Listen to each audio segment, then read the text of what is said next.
ধপাত বিৰোধী দিৱস উপলক্ষে আমাৰ বিদ্যালয়ত অনুষ্ঠিত হোৱা শোভাযাত্ৰা ছাত্ৰ ছাত্ৰীসকলৰ মাজত ধপাত বা গুটখাজাতীয় সামগ্ৰীৰ কিমান অপকাৰ কৰিব পাৰে এই বিষয়ত সজাগতামূলক তেওঁলোকৰ মাজত সজাগ কৰিবৰ বাবে তেওঁলোক যাতে এই গুটখাৰ পৰা নিজকে বচাই ৰাখিব পাৰে বেয়া বস্তুৰ পৰা নিজকে আঁতৰাই ৰাখিব পাৰে তাৰ কাৰণে তেওঁলোকৰ মাজত ধপাত বিৰোধী দিৱস উপলক্ষে এক সজাগতামূলক শোভাযাত্ৰা উলিওৱা হয়। তেওঁলোকক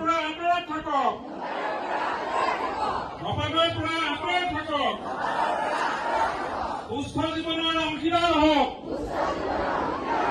সুস্থ জীৱনৰ অংশীদাৰ হওক। এতিয়া আমি শোভাযাত্ৰাটো অকণমান দূৰলৈকে গৈ ঘূৰি আহিম। ঠিক আছে, তিনজন লাইন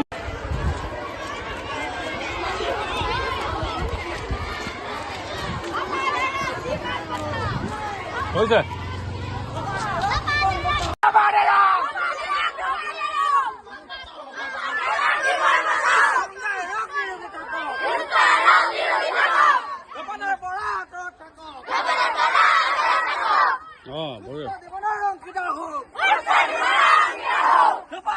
জীৱন বচাওক,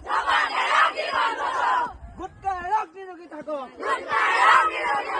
ধপাতৰ পৰা আঁতৰত থাকক।